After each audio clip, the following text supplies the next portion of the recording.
माओवादियों के विचारों को लेकर के हमारे कार्यकर्ता, हमारे नेता गांव-गांव जाएंगे और भारतीय जनता पार्टी को इस बार लोकसभा के चुनाव में सबक सिखाएंगे। 14 में जो आए थे वो 24 में चले जाएंगे। यूपी से आए थे, यूपी से ही बाहर चले जाएंगे।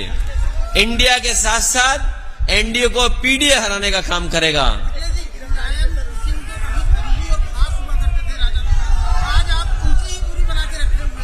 नहीं, ये कोई राष्ट्रीय मुद्दा नहीं है।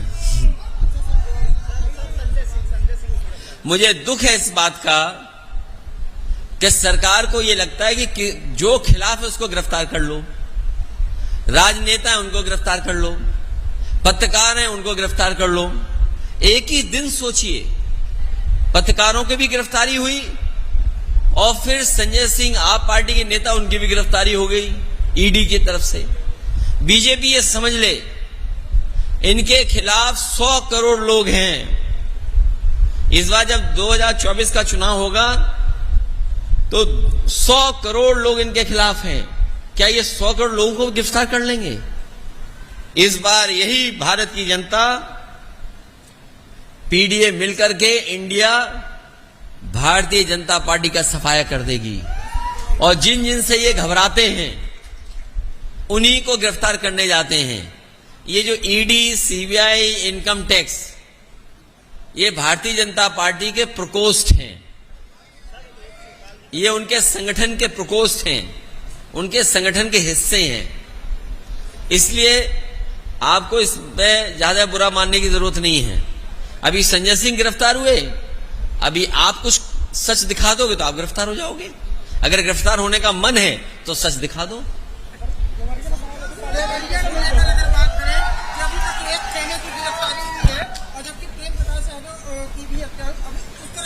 देखिए, ये सरकार न्याय नहीं दे सकती और जब सत्ता में बैठे लोगों की नियत ये न हो कि न्याय मिलना हो।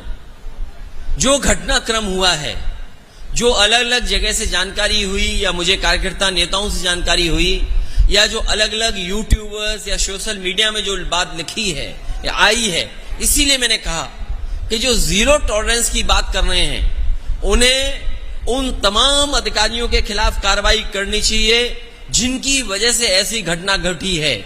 जिला पंचायत सदस्य, पहले उनको मारा गया और अगर हम डीएम का पहला स्टेटमेंट मान लें, डीएम ने जो स्टेटमेंट दिया वहां का, घटना होने के बाद जो पहला स्टेटमेंट दिया, उन्होंने कहा कि रिटेलिएट हुआ है, कि एक घटना जब हुई और उसको देख करके परिवार के लोग आए और उसके बाद ये दूसरी घटना हुई।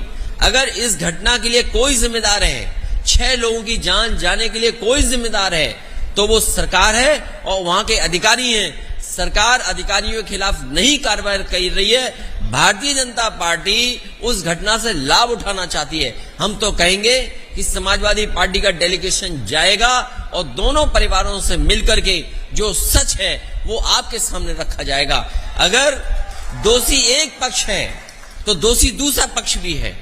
जो घटना हुई है सुनने में आ रहा है और सच्चाई आप भी जानते होंगे और जो घटना है वो भी जानते हैं कि जब जिला पंचायत सदस्य दूसरे पक्ष के घर पे गया तो पता नहीं किसने धार धार से उसकी गर्दन पे हमला कर दिया। दराती और जो गांव में सामान रहता उससे हमला कर दिया, जिसके कारण वहीं पर बेहोश हो गए। उसके बाद और दराती मारी गई, जिसकी वजह से सुनने में आ रहा कि इतनी गर्दन पे मारी गई कि लोगों में ये रूमर फैल गया कि उनकी गर्दन काट करके उनकी हत्या कर दी। जब ये जानकारी उस दूसरे परिवार पक्ष को मिली तब उसमें आकर के घटना दूसरी हुई है। अगर कोई दोषी है इस घटना के लिए तो सरकार है, बीजेपी है। और बीजेपी अगर चाहती है न्याय दिलाना दोनों परिवारों को, तो ऐसे अधिकारी जो वहां पर थे डे 1 से और आज तक, जिन्होंने इस घटना को बढ़ने दिया, उनके खिलाफ कार्रवाई होनी चाहिए। इस सरकार को पक्षपात नहीं करना चाहिए।